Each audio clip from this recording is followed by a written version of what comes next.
ఏంది సల్మాను ఇది? ఆఫ్రికన్ చేప? ఆఫ్రికన్ చేప కాదు, పెంగ్వినా?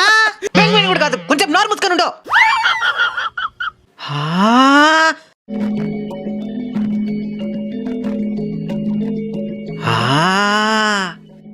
నువ్వు సాహసవీరుడు సాగర్ కన్ని సినిమా చూసినావా? చూడలే. సార్ నువ్వు చెప్పు, ఏం చేద్దామో? కూర వండుకొని తినేద్దాం. నీ పీత బుద్ధిని పాలించుకున్నావు కాదు, కూర వండుకొని తింటాడంట. ఫ్రై చేసుకొని తినేద్దాం. చిన్న పంచ్.